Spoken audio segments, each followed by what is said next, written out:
Hello, and welcome to the Delicious Recipe here on UPRN. If you want to watch along, you can check us out on YouTube. It's UFO Extraterrestrials and Gods and UFO Paranormal Radio. UFO Paranormal Radio, it's done twice. And then any other UPRN station or United Public Radio station that's on all the many platforms that are out there. And tonight we're back in here with Tom Reilly and Lorilei. Will give them a second here, and then this is part 3 of we're going through the DaVinci Code and other hidden stuff that's out there. And I just want to welcome you all. Say hi, Lorilei. Hi, Lorilei. Hi, Lorilei. There you go. I'm from the Angel Rock on Monday nights. All three of us are doing this series with Tom because there is so much to talk about it, right, Tom? Absolutely, yeah. And again, we're all amateurs in the field, so we're sorry, go ahead. Yeah, and Tom Reilly. Hi, Tom Reilly. Hi, everybody. I'm in Ireland at the moment. By the way, can I digress very on a very interesting tangent, Del, just for a quick second? You bet.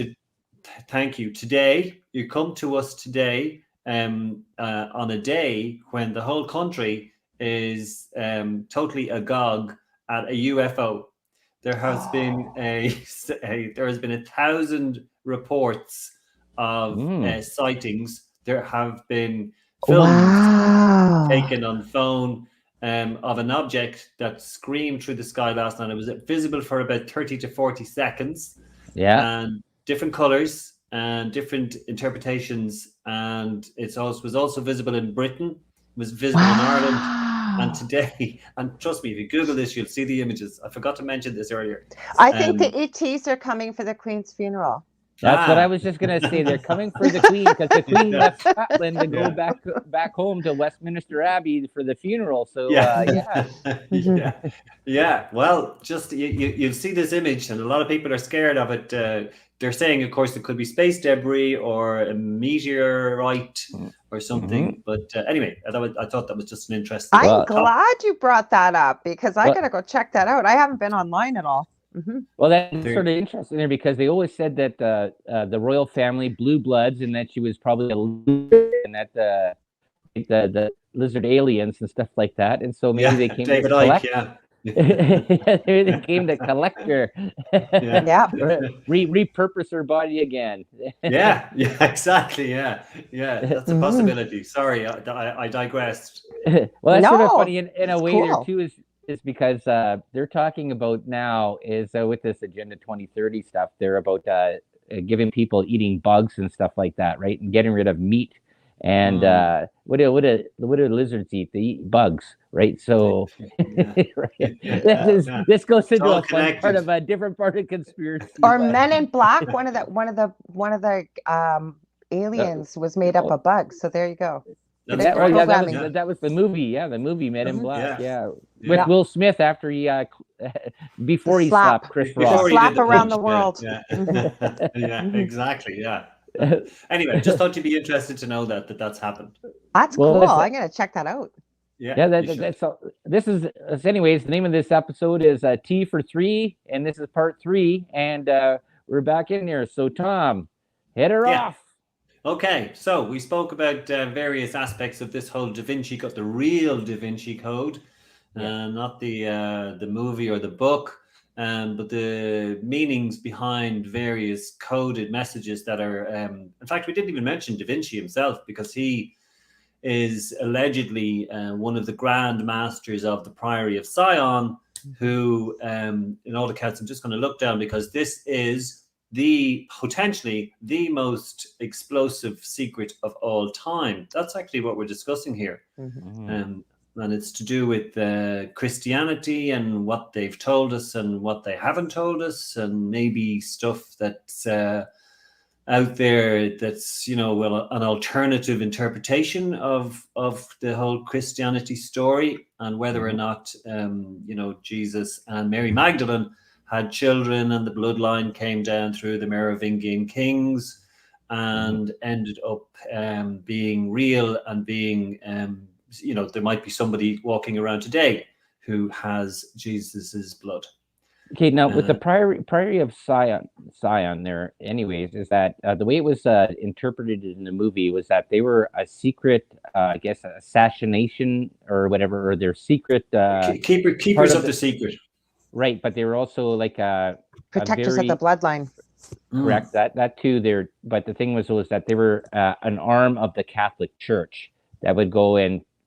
So if anybody got too close to the secret, they were like the assassination corps that to go out. Anyways, that's what they did in the movie. But there's part of it there because they mentioned different secret sects of religions that are these protectors, and it will do anything to protect the secret. Yeah, I was just going to add one thing with the secret. I wasn't looking for this. This came up last week. I should have sent it to you, Tom. I think I sent it to Dell, or we talked about it at least, that they went through all the ages right back to before Constantine, and they marked when all of like the Virgin Mary story started, apparently, when priests they decided that priests had to be celibate. They went through the whole religious order of exactly what period of time, like what year it was, and it was quite interesting. Yeah, I can imagine. Yeah, I think the Council of Nicaea was in the 4th century. That's where it came from. From, actually. Yeah. Yeah. And that's whatever 300 and odd years after Jesus has died, and it's Constantine's attempt to just have one religion and one Christianity and one. So and if you weren't in, effectively you were killed. That's just the way they did things. That was the whole thing about the saying is Rome never fell, right? Rome just became the Catholic Church. That's right. And it's an arm in arm in every single nation, and there was a whole thing to go and spiderweb its way out around the world to go and be arm in arm with any type of monarchy or a government that's around there. And you can see that even today, where the Catholic Church is involved. Even in the UN, they have the seat that is part of the Vatican, because the Vatican is not Vatican City is not a country; it's an independent on its own. But in the UN, the 189 seats, the holy, I think it's the Holy Seat or the Holy Set or whatever. That's from the Vatican. They actually have a vote. Right? Yeah. So. I think when you take. Again, it's all to do with conspiracy theories and alternative histories. And, I think a lot of people no longer kind of accept that everything that we've been told is correct. And, you have I think we may have mentioned before, there are Gospels, there are Gnostic Gospels that didn't end up in the Bible. And this all goes back to, as you guys mentioned, the Council of Nicaea, where they decided what would go in. And maybe what would be left out, and I think in 1945 they discovered the Nag Hammadi scrolls, and they were the Gospels of, I think, Philip and Thomas and Mary, and they didn't make it in, but they were real interpretations of Jesus's time on earth, and they suggest. Which kind of supports what we're doing here in a way. I think the implication is that Jesus was married, and if you remember, even from your Christian lessons, if you went through any of those, like Mary Magdalene was at the foot of the crucifix when Jesus was being crucified, and potentially, why would she be there? And I think she was made a prostitute in, I think, the 4th or 5th century. So that was just to kind of, one of the popes decided that's what they were going to do. So anyway, potentially she could have been Jesus's wife, and they ended up, at least he, may have been, may have risen again. Who knows? After 3 days, I don't know if that's possible. But the whole idea is that Mary Magdalene eventually, through going maybe around by Egypt, coming back to the south of France and living out her life there. This goes into a really interesting point there. Everything that you said there is really interesting, because there is a lot of difference of points of view and how things because in Ethiopia they believe that there's the Ark of the Covenant is buried below this little church that's out there in Ethiopia, but they keep they have all the books of Enoch, they call them non-canonical texts, right? And they're added into their Bible. And like this is like Enoch, the Book of Giants, and then there's Jubilees. There's 9 books, anyways, that are all involved with a different part of stories that are involved that sort of give a counterbalance to the part that the Roman Catholic Church wanted to go and put on. Even though this is a Roman Catholic Church, but they've added these non-canonical texts into there. And then you get into this whole part there with Mary Magdalene, and then you get that with the Merovingians and everybody else. That there's so many other characters that are involved through history. It's because it's all about control. And there's a whole different story about this 3,000-pound stone that was blocking the area where after his body laid on the cross for 3 days, and it was in there, and then an angel of the Lord shows up there and just moves this rock over to the side, and I think it's Thomas and I can't remember. I think it was Thomas and something else, and then angel says, "Yeah, no, he's gone up to heaven. He's been removed." This gets into this whole alien thing because there are angels. Angels really here, earthbound people, or are they alien? Right? That's you can sort of work that both ways there, right? It goes in with Elijah and stuff like that, going up there in a fiery chariot, and was it Elijah? No, I can't remember. Anyways, but there's Sorry, go ahead. Yeah, no, it's just I just find this really interesting because there's a lot of really sort of things that you can see in the Bible that was written, and there's been a lot of manipulation in there, that's for sure, in the stories. And don't get me wrong, people that are listening out there. I think the Bible is great. I think religion is great, and if that's what you need to get you through the day, great. And there's a lot of great. There's a lot of sort of hidden meanings in there too, as well. And that if you would look at that, it'd be like when you have a serpent and a dragon and a fiery chariot that flies through the sky and stuff like that. Well, don't you meaning like sort of J.R. Tolkien sort of stuff? Like it's like. That's true. Yeah. Well, sorry, Lorilei, you go ahead. No, all I was going to say, I forget who I was talking to or what I came across. Oh, I know what it was. I'm pretty sure it was, I did a show on giants 2 weeks ago. It was on my own. I had people asking about it. And I actually came across all these interpretations actually of what the real meaning of all these animals mentioned, especially in Revelations and stuff. So I have to agree. When I first met Del many years ago, I've known him my whole life, but when we started hanging out as friends, I had said to him, this is years ago, that the Bible, although I think, everything's energy and a lot of people have a lot of good positive thoughts and love and what have you by the Bible, right? But I had said that that's not the full Bible. There's so many more Bible versions of the Bible out there. And I remember in the beginning, this is long before Del's done any of the stuff that he's done. I remember him saying, "You hate the Bible." I said, "I don't hate the Bible. It's just like I said, it's man-made. It's Council of Nicaea. There we go. They got to decide. That's right. Yeah. What goes in there and what doesn't. Right. And one of the things that went in there is that if your wife commits adultery, you are perfectly legitimately entitled to stone her to death. Yeah. They still do that in parts of the world. They still do that. They do that in the Middle East. And parts of Africa there too as well. Like they still do mutilations and this is the part that this is why it's so interesting. I was blessed by having my mom and dad that took us me and my brothers on travels to different places in the world. I didn't go to Africa and stuff like that. My mom's been to Africa.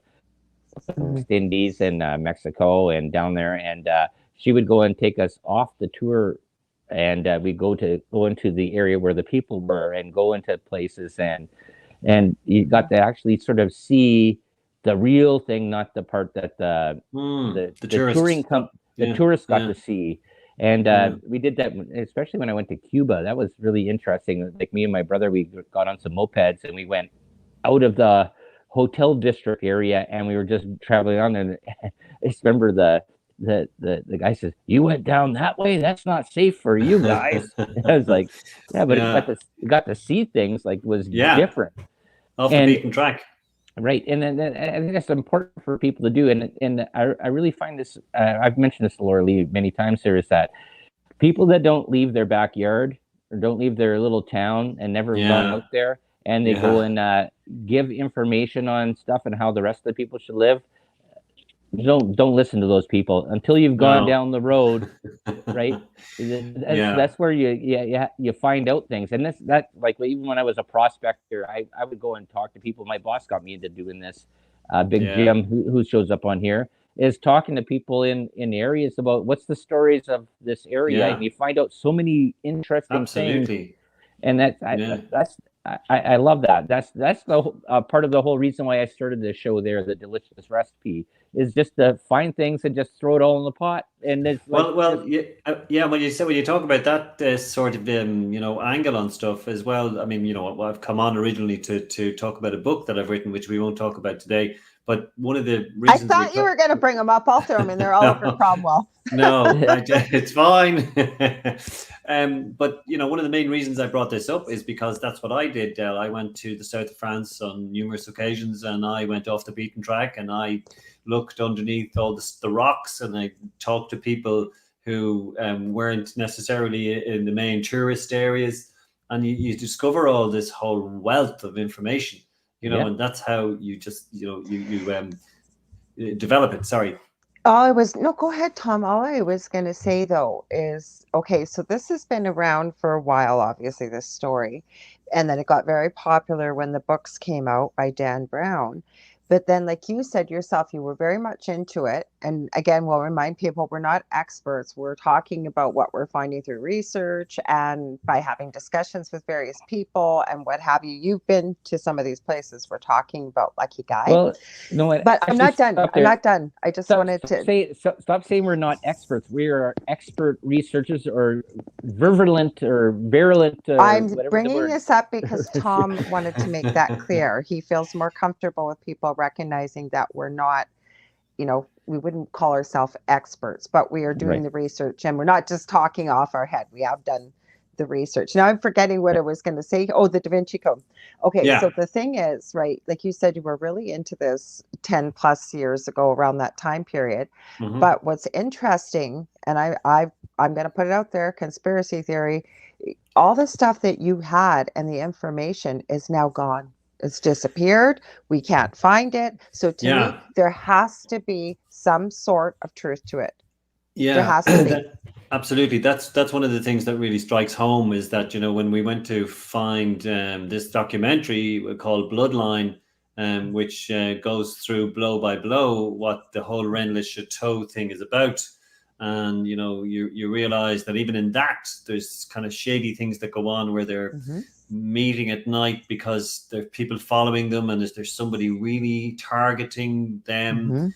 And then the thing disappears from the internet virtually. Yeah. And the guy's website, his name is Ben Hammett. It's well known. It's out there. His anagram, right, of his real. Yes, the two man. That's correct. Yeah. There's a lot of that kind of stuff going on. And his very detailed website, where he had a vast amount of information about all of this, is gone. He now is, portrayed online as an author, and his life as the tomb man is over. But during that time, he discovered a lot of things because he got under the, we talked about the parchments that were found and the messages that were in the parchments. Mm-hmm. And the link to the Priory of Sion, who are effectively the keepers of the secret, and there have been fairly significant luminaries throughout the years who have been the grandmasters of the Priory of Sion, including Leonardo da Vinci, Victor Hugo, and Claude Debussy, and Isaac Newton. There are these are alleged to be grandmasters, and all through the years, right up until the 1990s, when the last known grandmaster, Pierre Plantard, died. He died, I think, in the year 2000. But that's an area that I'd like to discuss, if that's okay with you guys. I don't know what you've done. Yeah, because I want to know what happened after him. If you've got anything you've come across, Tom, or whatever. Yeah. Yeah. Now the thing is, though, okay, this is the part there. Okay, so for people that are listening out there, this is a secret sort of society that is supposed to be holding a secret, and the secret that we do not know, but people speculate it might be whatever the secret is going to be, and it's held there. We know who the new uh, grandmaster is right now? Since No, I think in the movie, I would just talk about Pierre Plantard just for a quick second, if that's okay, yeah, just to bring us right up to date, because we've gone through the historic characters who were allegedly grandmasters. But when Pierre Plantard became, it came into the public domain, this was all to do with the Rennes Chateau documents, and it was all to do with the books that were written and the accursed treasure of Rennes-le-Château, that particular book, and the documents that came. So when those documents were investigated and they were found to be in the National Library in Paris, the deposit date for those documents was 1956. Mm. Now, they're purported to be a lot older than that. So there straight away there's doubt over the authenticity of how old are these documents, because they're supposed to have been at least medieval, and there are lots of messages in them, and that they're very, very there are angles, and we have had this conversation before, but they're intriguing. They're not just documents with letters, they're documents with messages, and very significant, very cleverly put together documents. Okay, no. Why would a part there? Because we mentioned this in the last episode or the last show in there about why France. Well, you had Germany with Hitler, you had Mussolini in Italy, and France that also was buddied up to all them. But why would people like Templars and Opus Dei and all these people go to France? Was it and because you have that whole water into wine thing, and then you have. France is a big, huge wine thing, and why France? Was there a significance to why that area was so important that everybody would sort of go there? Yeah, well, there's a few levels of answers to that question, Dale, and I think we've mentioned before that Pontius Pilate ended up in the south of France. That's fairly well documented, and the same guy who sentenced Jesus to death. But there was also a Jewish community, or Judea, community in the south of France at that time. So, and it was okay. The Mediterranean is linked with the Holy Land, so it was easy enough for them to traverse the ocean and to end up in the south of France. The climate down there is kind of similar, but also there are significant. The Templars did build castles in the south of France. We know that for sure. And when you talk about the Inquisitions and the Crusades, sure, there were Crusades to the Holy Land, but there were also Crusades to the south of France, which happened around the 13th century, when Pope Innocent III ordered his Crusaders to go down, and it was basically a land grab to take all the land from the Cathars.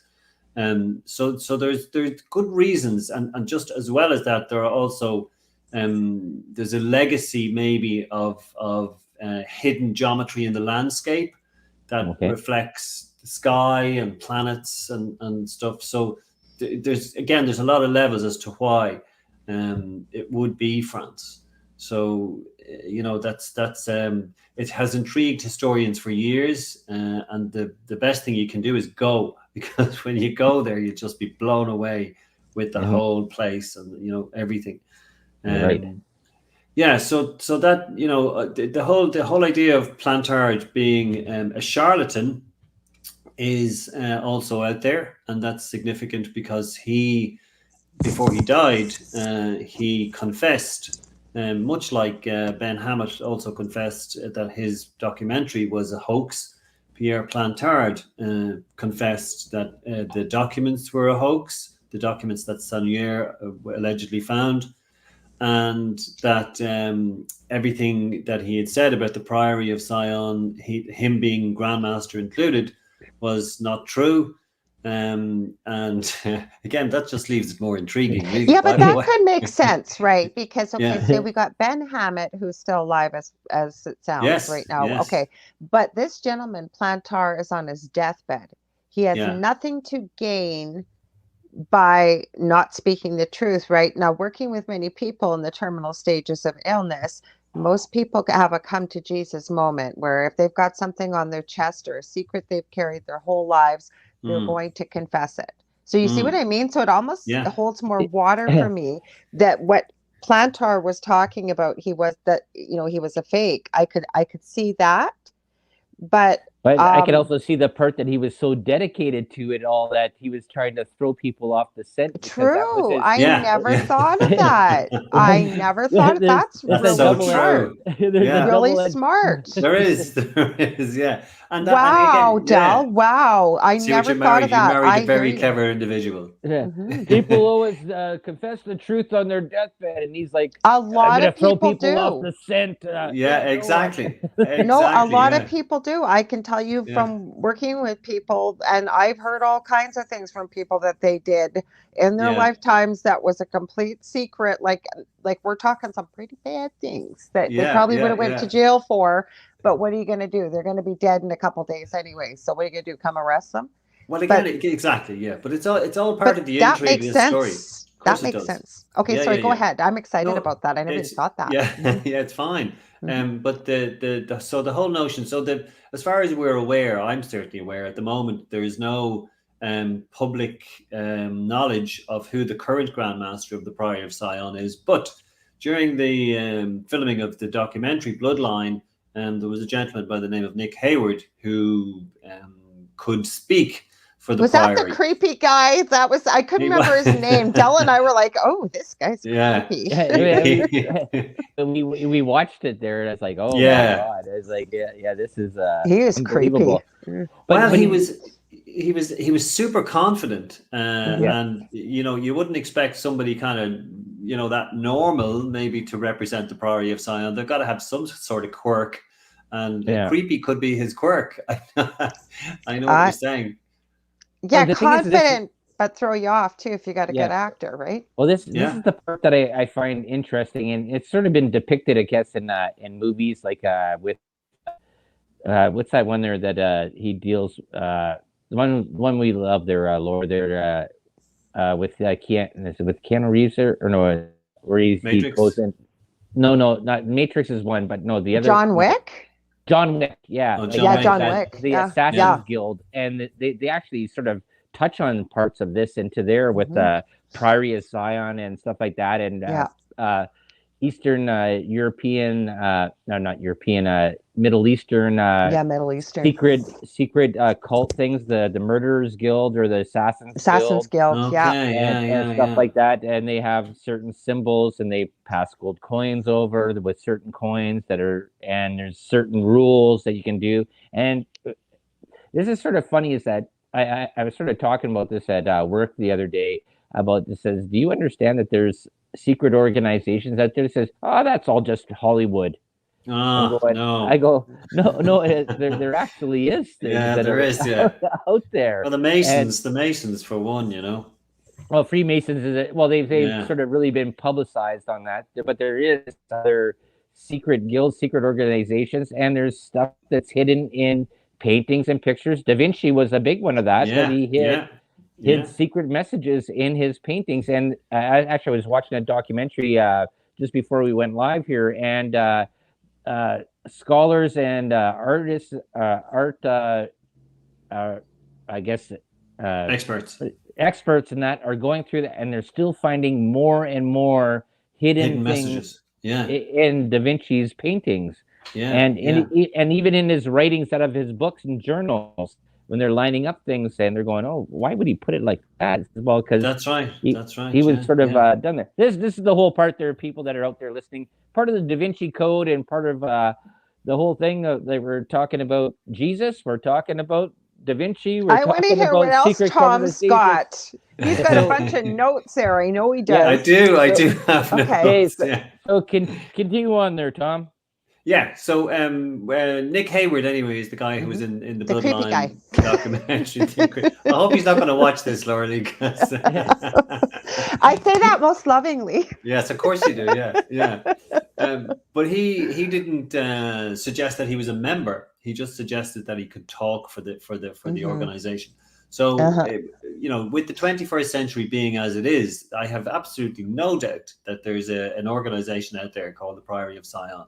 I don't agree. know if it's whether it's that we fully understand or we can apply what we know about the past that we've spoken about earlier, that we can necessarily apply it to the current version. But that's, and they are also keeping the secret.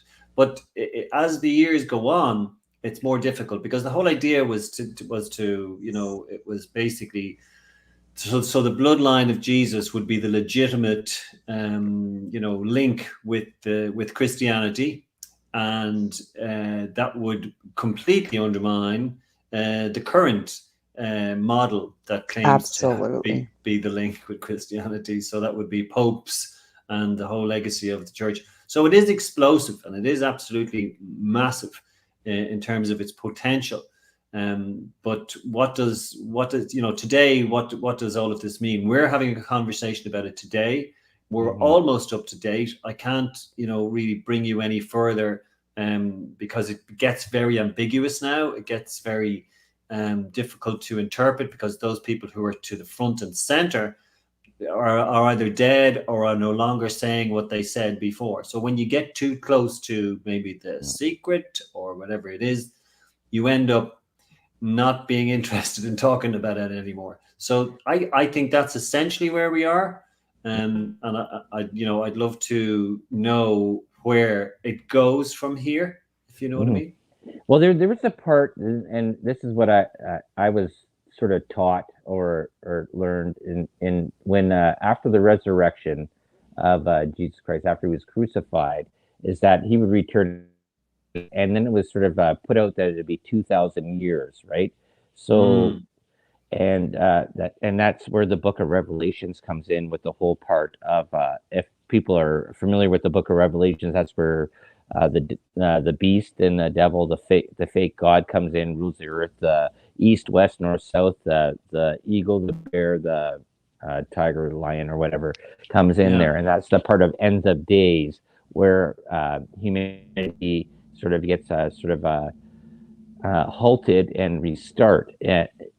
Don't people out there listening, don't quote me. I'm just remembering things or whatever. I haven't gone through this as much as I did there 25 years ago. But it's the whole part about, you get the Antichrist, the devil comes, there's a reign and stuff like that. But this whole part Armageddon. Armageddon, the end. That's the whole Book of Revelations. Out there, read the Book of Revelations, and it's very cryptic. And it's very DaVinci. But you know what I feel? I feel with this, like, okay, so we're looking at the Book of Revelations. We're getting people trying to put the pieces together here, right? If you look at the real meaning of the word apocalypse, though, it means to reveal which was once hidden.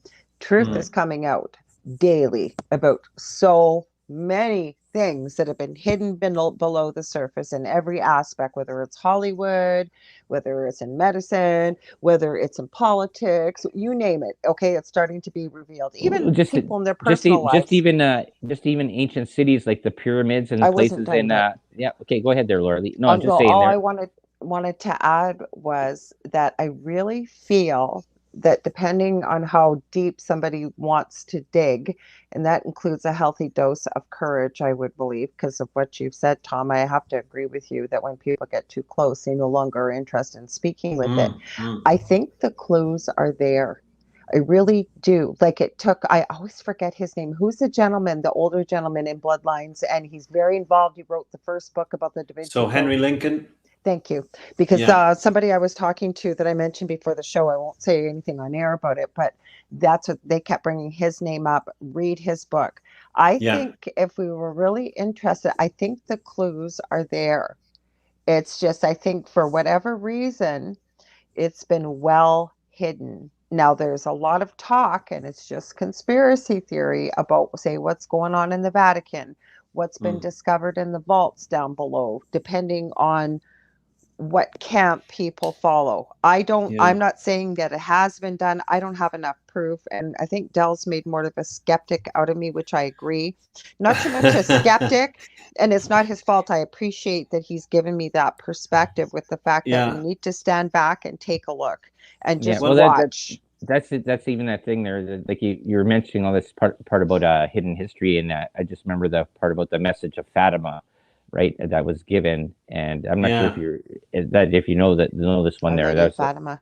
The third secret of Fatima, is that what it is? There's first and second, which I can't remember, but I know there's a third one. But that it's has yet so to be revealed. horrible that we can't find out about it.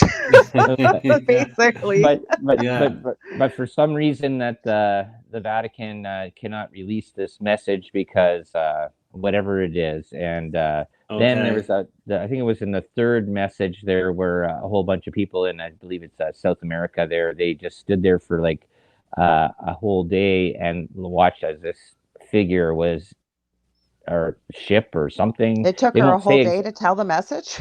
no. A bunch of people witnessed an object in the sky. As the Twilight Zone starts playing, and how did this podcast start?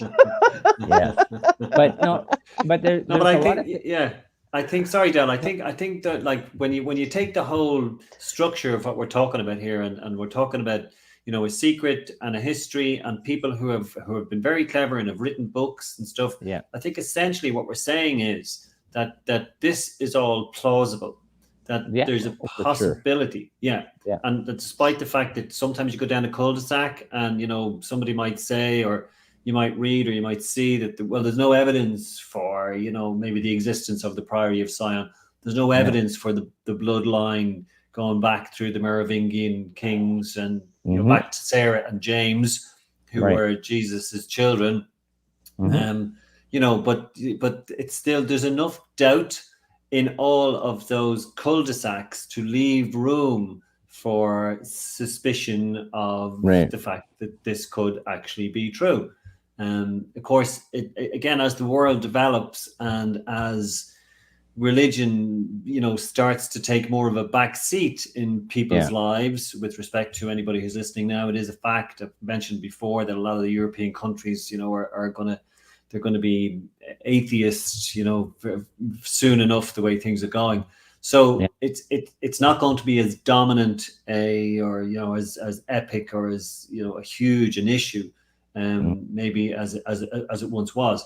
But that said, we will end up going around in circles if we three keep pushing this. We might start getting letters in the post, or we might start getting people saying, look, you can't talk about that anymore. Sure, bring it on. Bring it on. That's how I feel. Bring it on.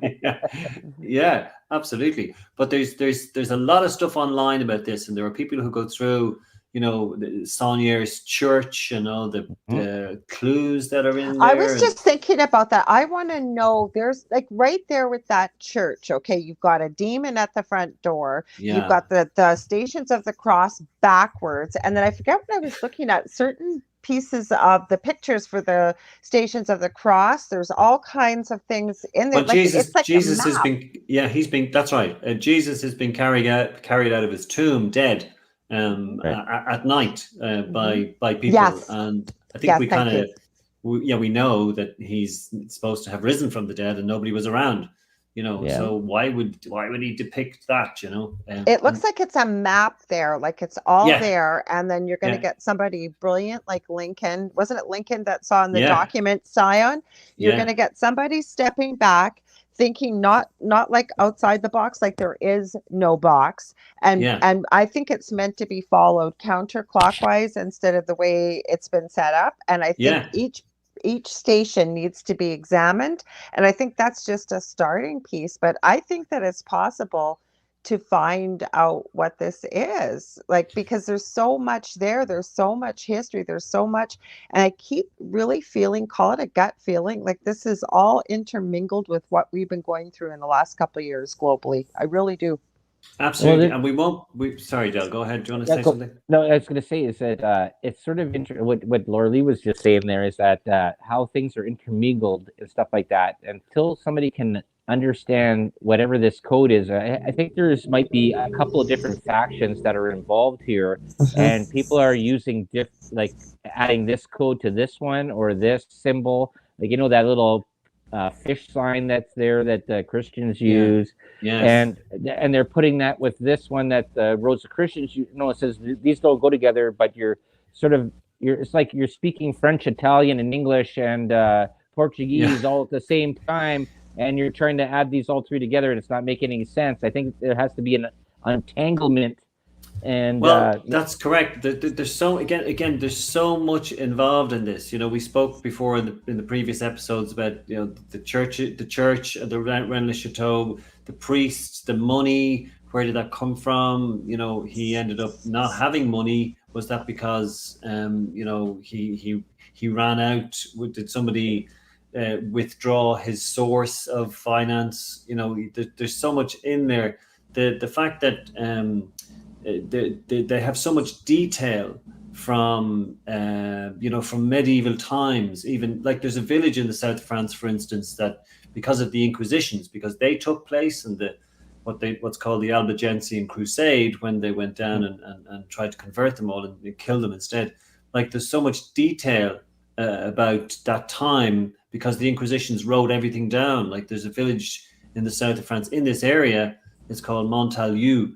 And in that village, we know so much about how the peasants lived because it's all written down. But all of this is connected because the suggestion is as well that when the Cathars made their last stand on another mountain called Mont Segur, before they gave themselves up, there was a contingent of them, maybe 2 or 3 guys, who scaled down I don't know if we spoke about this, but they scaled down the other side of the mountain the day before they gave themselves up, and they allegedly had a treasure that could also be part of this whole thing. Whether or not it was the scrolls, whether it was what people understand to be the Holy Grail, whatever it was. Was it a descendant of Dagobert, who was a Merovingian king? Is the Holy Grail the living blood in somebody, or is it a vessel? You have the DaVinci Code. Sorry, I'm rambling now, but you have the DaVinci Code, the V, Sure, where Jesus is leaning this way and Mary Magdalene is leading that way, and you've got the vessel to symbolize the lady exactly. Maybe the womb, or the fact that the lady is the vessel. What was that? Was it somebody, or was it something? They've never found that thing, and maybe they were looking for the wrong thing all the time. Maybe it's so so as you say, it's so complicated. That's why Lorilei, there are so many people who have written books on all of this, and yet it still isn't really solved. Mm-hmm. But are any of these mysteries, when you think about it, like, for example, I have run into so many people who claim to be a Freemason, and you guys are full of it. Nothing really goes on there. But then when you dig deeper, as I understand it, you have to be 33 1/3 degree or higher before you start really getting into a lot of the secrets of Freemasonry, right? But Okay. to me, when you look at all of this stuff coming back from centuries ago, all of these societies have symbols. And Del, I'm going to build a little bit off of what you were talking about. Now, Yeah. I forget what the name of this thing is. It was brought into the Da Vinci Code. It was like with all the letters that you had to turn, and it was like a Oh rock. yeah, Do you I know remember the what that thing. was Yeah, yes, called? I I can't know. Yeah, remember. that was the Codex. Yeah, That it was was like a Codex. codex. Yeah, Okay, so yeah, that's yeah. almost what I feel like. I think you hit the nail on the head here, Del, with something that it almost seems like you may have to bring in some of the symbols or overlay them or something. Like I think it's all there. It's just how deep you want to go and how far, but I still think it's interesting to look at all these, like the priority of Sion, like why, really, because some people we did an overlay on. I would love to go a little bit deeper as long as you're good with that, Tom, in the future, because Sure. and look Yeah. at some of these, because I think they're really connected. What do you guys think? Well, no, what's going Well, to be interesting is that we got October coming up, which is going to be Halloween month there for the station. So if we can get into the evil parts of this story, that would be good to do for one of yeah. those ones there.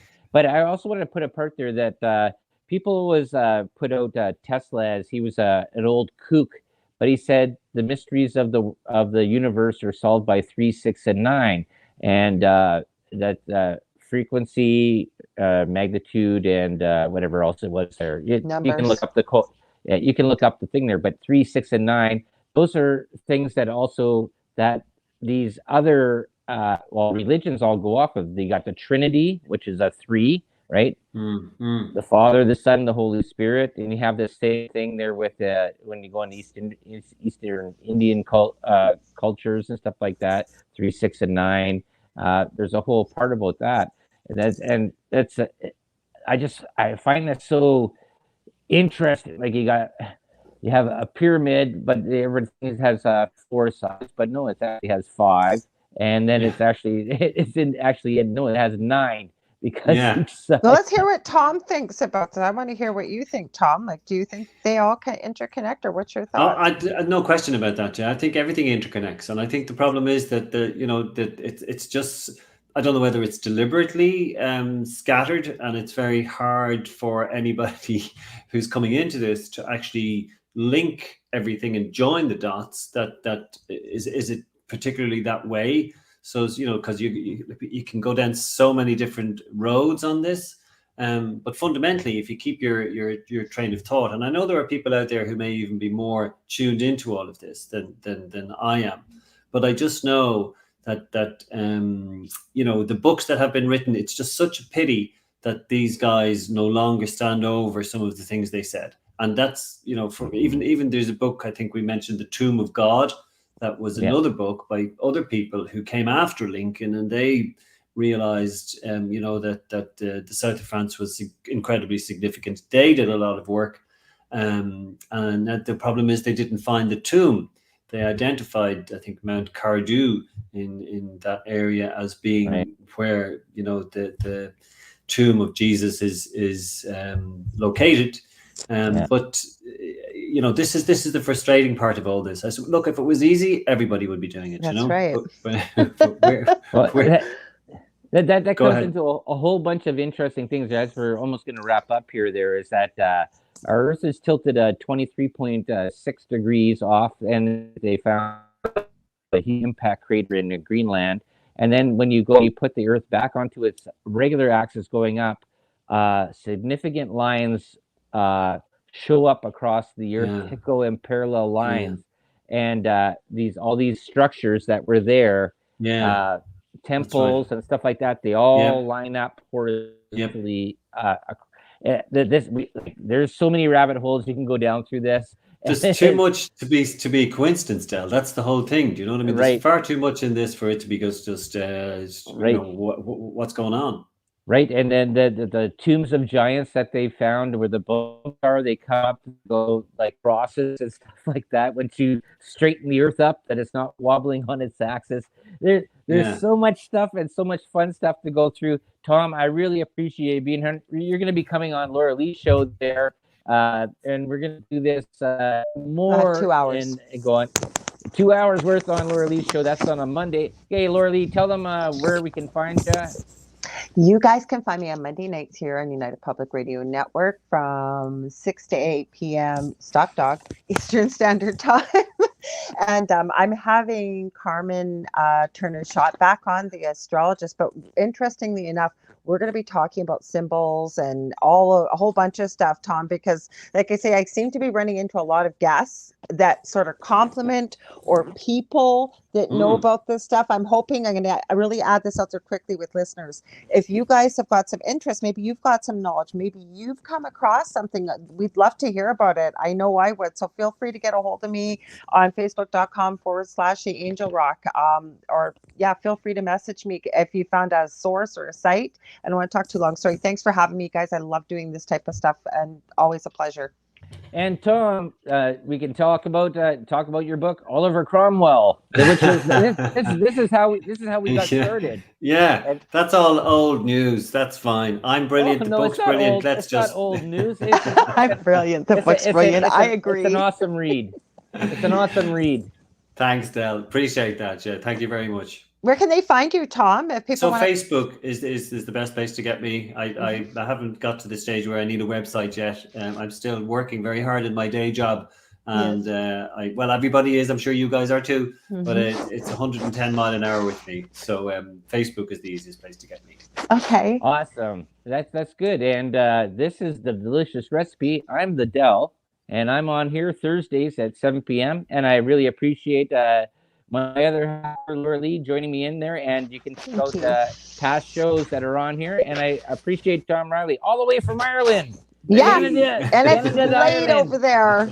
Out of New Orleans. You see how we're doing this? All around the world.